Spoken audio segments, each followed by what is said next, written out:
ভিডিওটি শুধুমাত্র বিনোদনের জন্য তৈরি, কিন্তু তবু এই ভিডিও থেকে যদি কারো পিছন জ্বলে এতে কর্তৃপক্ষ দায়ী নয়।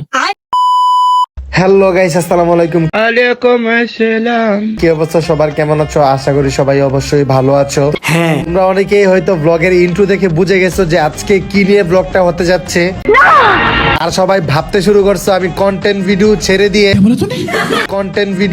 দিয়ে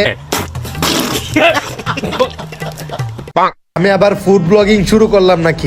ফুড ব্লগিং করলে তো 10 লাখ 12 লাখ 14 লাখ টাকা ইনকাম করা যায়, বলেন কি? এইসব ধারণা করে হয়তো বা অনেকে ভাবতেছে যে আমি আবার ফুড ব্লগিং শুরু করলাম নাকি। মানে কি বলবো, যাই হোক। এইসব কিছুই না।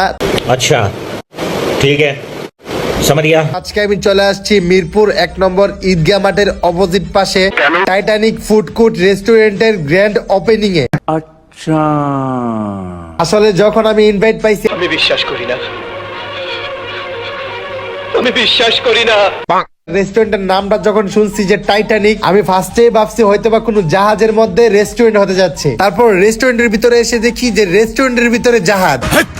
কি বলছিস? আসলে রেস্টুরেন্টের নামই হচ্ছে টাইটানিক, আর এটাতে ঢোকার পরে একটা টাইটানিক ফিল পাওয়া যায়। বলো কি, তুমি সত্যি বলছো? তাই আমিও একটু ফিল নিয়ে চিল করে ফেললাম। তাই নাকি?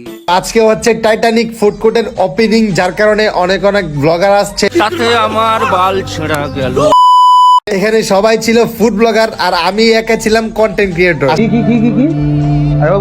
এখানে সবাই ছিল ফুড ব্লগার আর আমি একা ছিলাম কন্টেন্ট ক্রিয়েটর। আমরা সবাই জানি যে আপনার পেজের নাম হচ্ছে ফুড আপি। সো বাংলাদেশে এত নাম থাকতে আপনার পেজের নাম ফুড আপি কেন?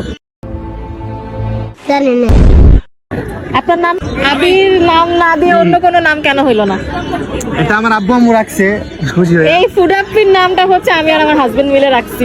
আপনার বুদ্ধি ভালো। দ্বিতীয় কোয়েশ্চেন, কোন ড্রাইভার ড্রাইভ করতে পারে না? কোন ড্রাইভার ড্রাইভ করতে পারে না? যে ড্রাইভিং পারে না সেই ড্রাইভার ড্রাইভ করতে পারে না। আমরা এমনিও জানি এই মহিলা ব্রেনলেস, তার একটা প্রমাণ দিল আর কি।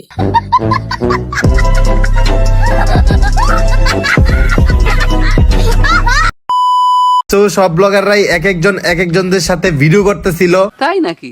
আর এই দিক দিয়ে আমার বান্ধবী ললিতা তোর কোন কোন জায়গায় বেতা গো বান্ধবী ললিতা। অন্য মানুষদের খাবার দিকে তাকিয়ে তাকিয়ে নিজের খাবার জন্য ওয়েট করতেছিল। আরে এখন আসি আসল কথাই। এই সময় কম, শুরু করো।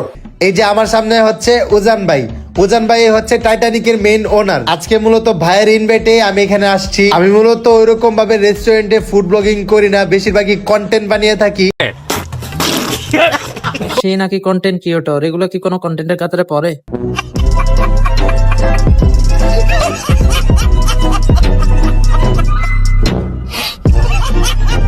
কাল রাতে ভিডিও ভাইরাল হয়েছে, ওটাতে দেখা গেছে লাইলা মামুন মিলে গিয়েছে। সত্যি কি মিলে গেছে? লাইলা আপুর কল রেকর্ড শুনো। বান্ধবী 4 লাখ টাকার নেকলেস একটা ফুল দিয়ে ভালোবাসা পাওয়া যায় অতপর। ভাই এগুলো নাকি কন্টেন্ট, আর ওর টাইটেল গুলো তো রাকিব হোসেনের ফিল্ম মানাবে ভাই।